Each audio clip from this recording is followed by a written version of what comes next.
you lean forward versus when you're like this. Comfortable, you mean? Yeah. Yeah. You're not allowed to be comfortable here. I've never felt comfortable in here, so I'm good. Apparently, I am doing this right because I've never once been like, wow, I could take a nap here. oh, good. We're doing a video with her barking at us. This is going to be so comfortable. Hello, everybody. I'm Larry. This is Justin Carter. We're at Carter's Country. What a surprise. Today, we've got something Sig came out with here just recently, the Sig P320 in its most powerful iteration so far, and that's the 10 millimeter. Got this thing here in the box. We're going to take it out and show it to you, talk a little bit about the gun, talk a little bit about the 10 millimeter caliber, and hopefully be fairly enjoyable, and maybe we learn something along the way. 320, obviously a little beefier than the usuals. 2 magazines, 15 rounds. 2 15-round magazines, yeah. That's 15 round, you know, always before to get to that magic 15 round mark, if you were moving up in calibers, you just had to accept you weren't going to get there unless you had a handle that was barely grippable. But this is 15 rounds of 10 millimeter, which, you know, unless you're getting into something like the Desert Eagle 50 cal or something, it's about as powerful as you're going to find in a semi-automatic. And to get 15 rounds in it is pretty amazing, and still have it grippable and ergonomically friendly. Well, it seems like the 10 millimeter is coming back in style again. It's we had one on a couple weeks ago, I believe. Great time shooting that. They're powerful guns for a lot of uses. Some people think you can take down a bear with them, but I don't think that that's the case. I'm not going to try. I would like to see if somebody does try. Yeah. There you go. You know, the hunting aspect of the 10 millimeter, I think, is what's got a lot of people back on board with it, and it's got some of the major manufacturers now coming out with a polymer, you know, high capacity 10 millimeter. It's a great pig gun. You can. I trust that solution. Yeah, right. And deer. It's also in places where it's legal to hunt with a pistol. The 10 millimeter, especially you put an optic on there. There's a little bit of practice. You can be very proficient and accurate at up to 100 yards with it. So it does have a lot of value as a hunting gun. Great self-defense gun. If you're comparing the power of the 10 millimeter to something, the thing I see it most often compared to is the 357 Magnum, which isn't available in semi-automatic. Oh. So yeah, you know, if you buy that comparison and accept that comparison, not exact, but if you accept that comparison, you got 15 rounds plus one of it's a lot of power. Something as powerful as a 357 Magnum on your hip. You know, where I see this as far as from a hunting standpoint, if I don't want to just pistol hunt, personal experience I had, this was years ago. I'm hunting up in Huntsville, up in the, you know, thick timber stuff, and I come up on this little hill where my stand is. It's not daylight yet. As I come up on the little flat part of the hill, I catch something moving. I can just see a dark shadow. So I shined a light, and I had walked up on about 10 pigs. Yeah. Now, it's dark, so my scoped rifle's going to do me no good whatsoever. And I'm just standing there going, okay, well, this is an interesting situation. Now pigs aren't, you know, they're not just roaming the woods waiting to attack humans or anything. But if you get a pig scared, or you get a sow that's got her piglets with her, even if they're running to get away from you and they're running towards you to get past you, if you're somewhere where you can't run away, you're going to be in a very uncomfortable proximity with that pig. If you've got something like this on your hip, you're as well equipped as you could possibly be to deal with that situation if you have to. That's where I see the value of it in a hunting application. Now, like you said, I wouldn't leave my cabin with the intention of finding a bear to take with that, but much like the pig, if you're out on a hunt, you've got a scoped rifle with you, just back up. You come into an unexpected situation with a bear at a proximity where that scoped rifle is really not going to do you much good. You've at least got something that's going to give you a fighting chance. Yeah. And before to do that, you know, you go in Alaska, the gun guides, they were carrying these massive revolvers, you know, 50 caliber, 454 Casals, all these things. Those are things you've got limited ammo availability. You're going to only have 5 or 6 rounds. You know, the reload process is very slow. Here you've got 15 plus 1. Throwing another mag in, you know, with a little bit of practice, it's really quick. So I would expect you're going to start seeing these more places up north where there are bear populations and things like that, where a guide or a hunter is going to get an unexpected close encounter with a big animal, I think that's going to be a go-to going forward for a lot of professional hunters. It's lighter than any of those other guns you listed, right? Right. So you don't have all that extra weight. You're going to gain a little bit of weight when you have 15 rounds of 10 millimeter in it, which Right. is going to be there. But for the most part, it's a fairly easy to carry option. Right. It's not going to be as heavy as carrying around a Desert Eagle or carrying around a 454 Casull. Yeah, the balance of it all is that you've got your capacity, you've got your power. Yeah. You can carry it without weighting yourself down too much. So overall, when you look at all of those things, I think it's a clear winner. Sig and this one, I just get jealous if you're holding it There the you whole go.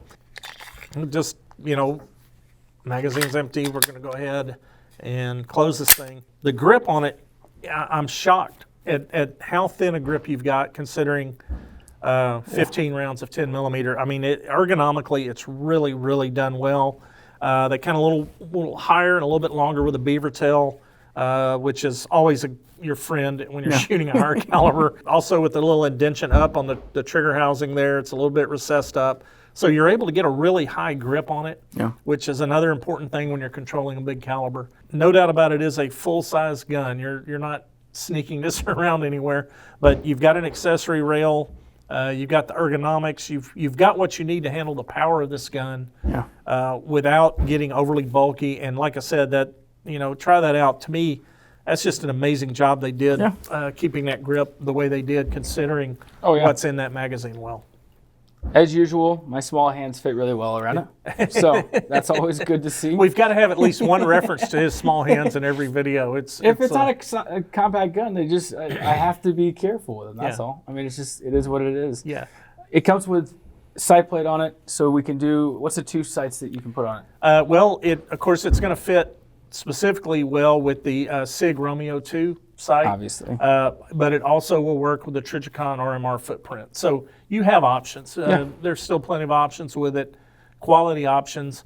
You can co-witness with the sights. It's a Sig 320. They built it to work. They built it to function well, to be comfortable, to be reliable. It's a little bit obviously beefier than the smaller calibers, but it is more powerful, and they did a good balance on the trade-off of that. You didn't lose a lot of the great things about the 320 in a lower caliber to pay the price to get up to the heavier caliber. No, overall it seems like a well-rounded gun. As usual, I hope that we get one to try sometime in the future so we can shoot it. Yeah, I think right now with the availability of this gun, the popularity, a lot of people were excited when this rolled out. We're not going to be able to shoot one of these right now because for a minute, this gun is going to go back in the store after this video, and I'm going to guess within 24 to 48 hours it's going to be gone. Oh yeah. All right, guys. We did a 10 millimeter or a video about the Sig P320 10 millimeter. We didn't have one at that time to shoot. Fortunately, our good friend Miles was able to bring one out, and we were able to shoot it. This feels like a gun. Couple things I love about that. One, of course, the gun itself. It's shot like you would expect a Sig to shoot. We were running the 180 grain V-Crown Sig ammo through it. Shot great. There's nothing about it that I thought, man, I wish this was different. You love it? Larry loves 10 millimeters. That's his favorite. Yeah. 10 millimeter guy. Well, heavier guns always feel better to me. Yeah. So the Easier 10 to millimeter, bigger frame, a little bit more beef to it. Yeah, it always feels better. I mean, it just hit the right spot for me.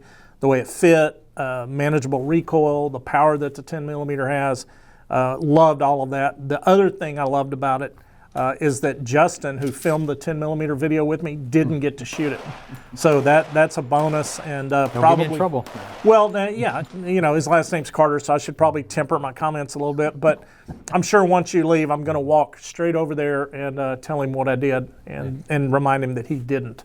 So thank you for that and for the experience of shooting this. Really is a fantastic gun, and whether home defense, hunting, whatever, I would have no problem with this being my only weapon as I head into a situation. It's smooth shooting. It's smooth. It's accurate. Powerful. Yeah, I mean, even with me shooting, it can be accurate, which is the true test. So hard on yourself. Yeah, well, somebody's got to be, and if my wife's not here to be rough on me, then I've got to step to the plate myself. All righty. She's trained me well.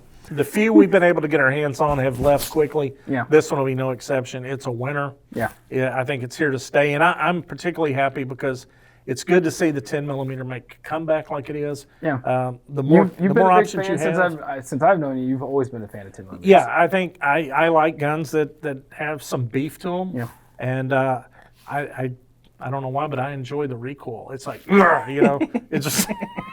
And I'll tell you this, To each his own. A gun like this, full-grown gun, full-grown caliber, there is a place and time for a little pocket pistol, like a little 380. You've seen the 380s that they've made, different companies that are incredibly small. Yeah. There is a place for them. I get that, and everyone should have one in their collection.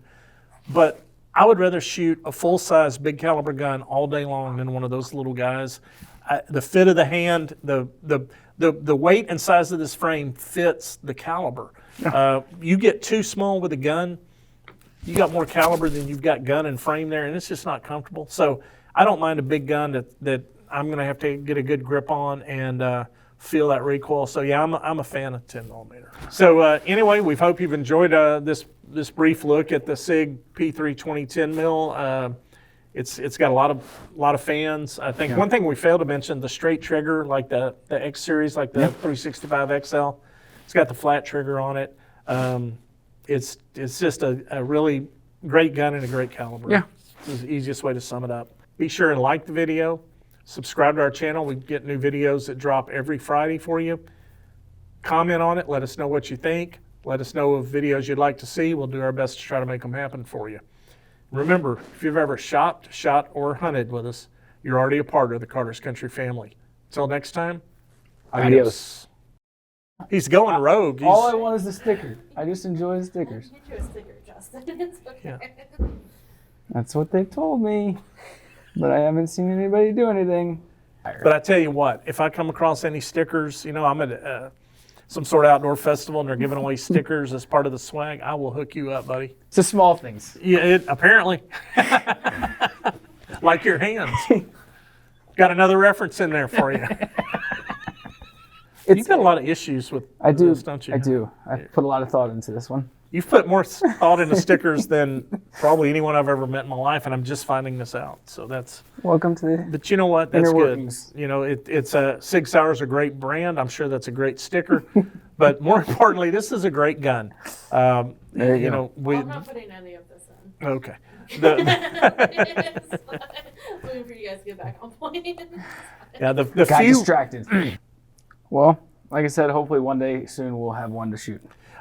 Whatever day that is, I will be here. I will be on time. I will have a good attitude. Whatever it takes, just let me turn that thing loose. That's all I'm asking, man. Sounds like a plan. And when you know what? When I buy mine, you can have the sticker. There we go. Life is good. That's how you stay in good with the Carters. At least this one. That's why if I'm out shooting with buddies, I always take like a steel frame, like an old 1911 or something, because I know that'll give me my best shot. So if we ever come out with a tungsten infused grip for that, you'll really like it then. Yeah, I need y'all to stop coming out with things because